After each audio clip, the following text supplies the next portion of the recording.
নোয়াখালীর ৬টি সংসদীয় আসনে সকালে ভোট গ্রহণ শান্তিপূর্ণ হলেও বেলা বাড়ার সাথে সাথে কয়েকটি কেন্দ্রে হামলা মারধরের অভিযোগ ও পাল্টা অভিযোগ উঠেছে। তবে এখনও বড় ধরনের কোনো অপ্রীতিকর ঘটনা ঘটেনি। এ নিয়ে নোয়াখালী ৪ আসনের মাইজদী সরকারি প্রাথমিক বিদ্যালয় কেন্দ্র থেকে যুক্ত হচ্ছেন প্রতিনিধি ফয়জুল ইসলাম জাহান।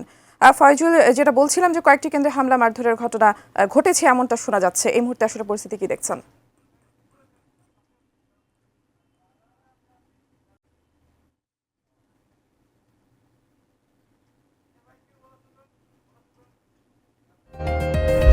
ফ্রিডম মানেই পরিপূর্ণ স্বাধীনতা।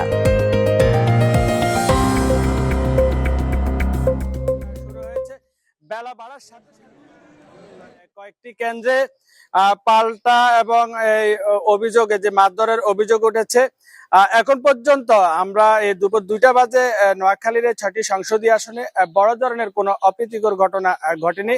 এখনো উৎসব মুখর পরিবেশে সাধারণ যে ভোটাররা তারা এই জাতীয় সংসদ নির্বাচন এবং গণভোটে ভোট দিচ্ছেন। সকালবেলা নোয়াখালীর 6টি সংসদীয় আসনে বিভিন্ন কেন্দ্রে আমরা পরিদর্শন করেছি। সকালবেলা বিশেষ করে চরাঞ্চলে নারী ভোটারদের উপচে পড়া ভিড় ছিল। বেলা বাড়ার সাথে সাথে এখন মধ্যাহ্ন অনেক মানুষজন দুপুরের খাবার খেতে গেছে, এজন্য কেন্দ্রগুলোতে এই মুহূর্তে ফাঁকা থাকলেও আমি এখানে